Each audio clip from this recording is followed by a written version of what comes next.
Ćao drugari, evo ovako, evo skočio sam da snimim kratko novi video. Kao što vidite u uniformi sam, znači imam trenutno pauzu za ručak. Da, postoji pauza za ručak ovde.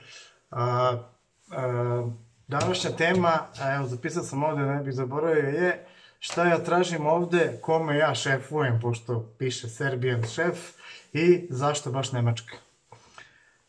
Šta ja tražim ovde? Pa ovako, znači, moja želja je da pomognem svakome ko ima nameru i želju da dođe u Nemačku. Naravno, orijentišem se jedino na struku kojom se bavim, tako da jedino mogu da pomognem informacijama u vezi kuvarstva, kuvanja, kuvara i dolaska ljudi koji će raditi ovde kao kuvari ili kao pomoćno osoblje u kuhinji ili kao i poslastičari, recimo. Tu ću isto da probam. Pomažem baš jednoj koleginici da se pripremi za dolazak.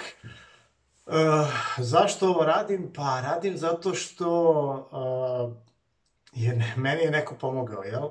I ovo je moj način da ja nekom pomognem. Znači, smatram da treba da se napravi jedan krug, da se zavrti jedan krug.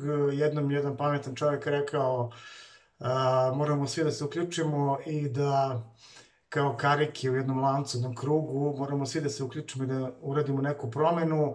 Samo kad se taj krug zavrti, onda ćemo uspjeti nešto da promenimo. Neko ko je slušao tog čoveka zna na šta je mislio i naravno zna na šta mislim ja. Želim da pomognem, smatram da svako ima pravo da izabere svoj put, ja sam svoj izabrao, pokušavam, nisam još ostvario sve snove i planove, ali radim na tome i dajem sve od sebe.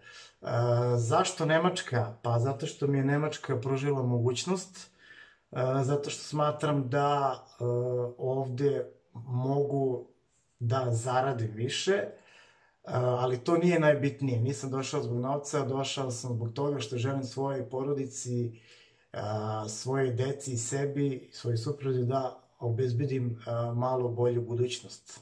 Kažem malo bolju zato što nisam neskroman, zato što ne tražim kamione, avione i ostalo, samo želim da za ono što radim budem normalno plaćen i da me kolege i ljudi sa kojima radim i za koje radim poštuju i cene, isto onoliko koliko ja cenim njih. Da li je to bio perač sudova ili direktor, za mene je totalno nebitno, svako radi svoj posao. Ako ga radiš dobro i ako se trudiš, mislim da uspeh sigurno dolazi. Kome šefujem? Pa ne šefujem nikome, trenutno, ok, vodim smenu u kuhinji, može se reći da sam šef smene ili kako god, ali ne u pravom smislu reči, nisam šef kuhinje. Koristim termin šef zato što je to po meni, a i inače za ostale, internacionalni naziv za kuvara. Zašto koristim ne kuvar, zašto ne šef, zašto šef, a ne kuvar? Pa zato što sam ja internacionalni kuvar i želim da jednostavno iza mog imena stoji šef. Šef može da bude i običan kuvar, početnik, on je isto šef na neki način, kao i onaj koji vodi kuhinju ili je vlasnik ceo život i on je takođe šef. Razlike su samo u terminima, u nazivima, postoji sušef, šef de partiji, sušef, executive šef, traveling šef, šef kao gazda, šef kao vlasnik, totalno nebitno, šef je internacionalni termin za kuvara i ja ga volim i ja ga se rado ga koristim i pridržavam. Kao što vidite, došao sam u bluzi, znači da vidite da nisam, da ne lažem, da sam stvarno kuvar i da radim. Evo, možete da vidite i prljava je ovde dole, znači posle posla ona će biti bačena na pranje. Naravno, i još jedno, zašto još Nemačka? Pa, recimo, probao sam Austriju, nije uspelo. Malo teže se tamo ulazi nego u Nemačku. Probao sam Ameriku, nisam dobio podršku u smislu i želju da idemo tamo, da probamo. Jednostavno smo se odlučili za Nemačku zato što je blizu, zato što možeš da odeš kući, da posetiš svoj grad, Beograd, koji jako volim.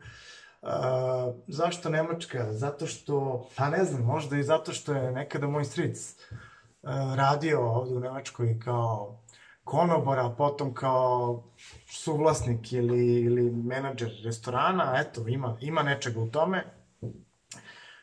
Zašto Nemačka? Pa, zato što ovde kuvar je jako traženo zanimanje, mnogo ima posla, traže se kuvari i jednostavno svima koji imaju želju da probaju, savjetujem da probaju. Šta je potrebno, šta je na prvom mestu da bi došao ovde kao kuvar da radiš, šta je bitno na prvom mestu, sve naravno diplome, iskustva, znanja i svega, na prvom mestu je jezik. Znači, mora da se uči jezik. Bez jezika ništa. Nemački jezik je težak, nije lak, komplikovan je, ali verujte mi, ako se dovoljno potrudite, naučit ćete ga. O tome u sledećem videu. Ćao!